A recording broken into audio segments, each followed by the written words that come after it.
It was the end of a long road trip for Mark and me.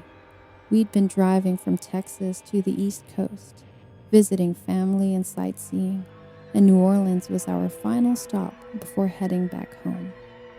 I'd always wanted to see the French Quarter, and though Mark was a bit skeptical of the supernatural tales surrounding the city, he agreed it would be a good place to spend a couple of nights. We booked a hotel we found online, a small old building on Rue Royale. The name, Maison caught my attention right away. The House of Spirits. In hindsight, that should have been enough of a warning, but we were tired, eager to explore, and hadn't done enough research. When we arrived, the hotel looked even older than I expected. The brick exterior cracked in places, like it had seen too many years to count. Inside, the air was thick with the smell of mildew and dust. The receptionist, a woman with graying hair and paper-thin skin, greeted us with a smile that didn't quite reach her eyes. It was the kind of smile that felt forced. "Welcome," she whispered, her voice low and almost croaky. "Room 304.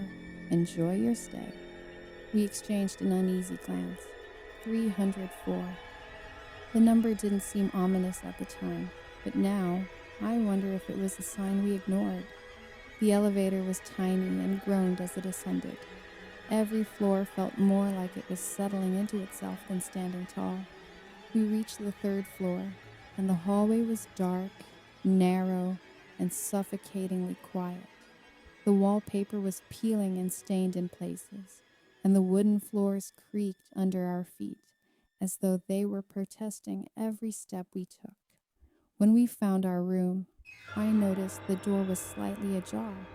I hesitated before pushing it open, the smell of stale air hitting me like a slap in the face. The room felt heavy, like it was packed with memories I wasn't meant to uncover.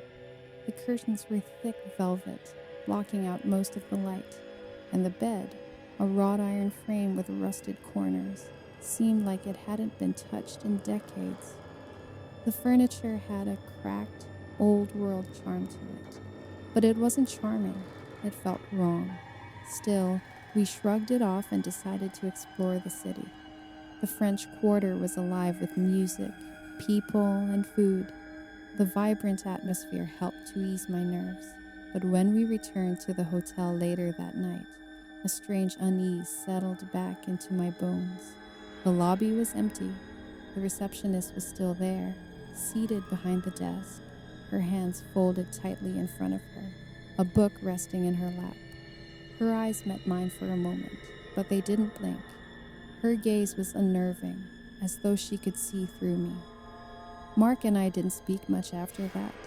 We just went straight to our room, the air feeling even heavier than before. The room was thick with silence, the kind of silence that feels alive, watching. I noticed how the shadows moved differently, stretching in the corners of the room, writhing like something was just beyond the edge of my vision.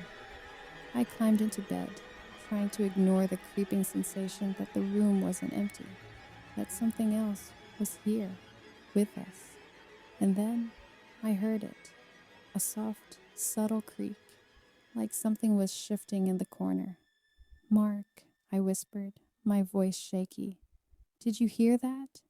He barely looked up, his face lit by the soft glow of his phone. "It's nothing. The building's just old." I tried to believe him, but deep down, I knew it wasn't just the building settling. It was something else. The creaks were deliberate, rhythmic, like a heavy, slow step. But no one was there. I lay there, frozen, waiting. And then I heard it again. A whisper, so soft at first, like a breath in my ear. "Leave." I jerked upright, my heart hammering in my chest. Mark didn't stir, his breathing steady and deep, like he was asleep. But I heard it. I was sure of it. The whisper came from the darkest corner of the room. I turned to face it, but the shadows there, they weren't normal. They shifted, moving in ways they shouldn't. The air grew thick with an oppressive heaviness, and then I saw them, eyes, glowing yellow eyes, watching me from the darkness. I could barely breathe, my heart pounding so loudly in my ears that it drowned out everything else. I reached for Mark, but when I touched his arm, he was cold, unnaturally cold, like he had been dead for hours. His body was stiff, his skin as pale as marble. "Mark," I whispered, shaking him. "Wake up, please." He didn't respond. I was panicking now, the shadows in the corner moving closer, inch by inch. I could hear them, the soft shuffling of broken feet dragging against the floor. And then the voice again, low and ragged, like a dying breath. "Stay." I couldn't think. My mind was racing, but I couldn't move. And then I saw her. From the darkness, she emerged, hunched, grotesque, like an old woman twisted by age and malice. Her skin was withered, tight against her bones, and her mouth was gaping, as though she were trying to speak, but only a rasping, wheezing sound came out. Her eyes were empty, black pits, no pupils, just endless voids, like something evil was staring out from them. Her hands, they were the worst part. Long, broken nails that curled like talons, yellowed and cracked, scraping against the floor with a sickening sound. She was inching toward me, dragging herself along with broken, jerky movements, as if every part of her body were failing, but she was still coming closer. I couldn't breathe. The air was thick, heavy, and suffocating. I reached for Mark again, desperately trying to pull him up, but his body was like stone, lifeless. I didn't have time to think. I had to get out.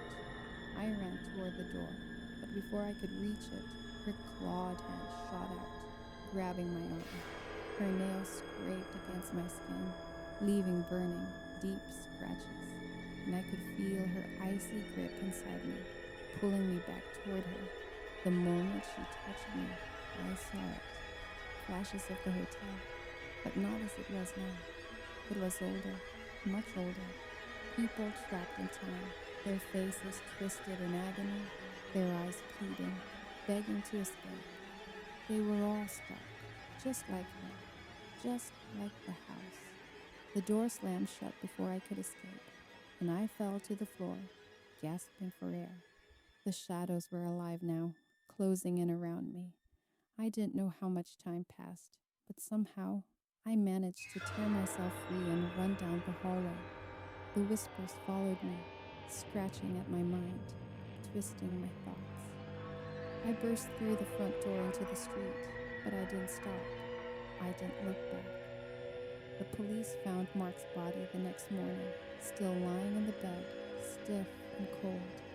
His skin was marked with deep, claw-like scratches, and his eyes were wide open, frozen in terror. As for me, they didn't believe me. They couldn't. My story was too unbelievable. No one understood. They said I was insane. I tried to explain what happened, but they just stared at me like I was mad. Shadows, an old woman with nails like claws. They said I'd lost my mind, that I'd hurt Mark, that maybe I'd done something to him in a fit of rage. The medical examiner said it was a heart attack, an unexplained one, sure, but they never considered anything else. But it wasn't me. I didn't do it. It wasn't my fault. Still, they blamed me. They said I'd killed him. The whispers, the shadows, the old woman with her cracked nails. They said it was all in my head. They locked me away. I'm writing this from the mental hospital where they've kept me for months. They've labeled me delusional, unstable, but I know what happened. I know what I saw. I swear to you, it wasn't me. And now I'm here, alone, locked away in this sterile room. But every night, I hear the whispers again, faint at first, just like before, then louder, more insistent. Leave. The shadow of that old woman, those empty eyes, and those nails. They're coming for me, and I'm afraid they won't stop until they take me too. They'll say it was me, that I finally lost my mind completely. But the truth is, I'm still here, writing, waiting for them. Leave,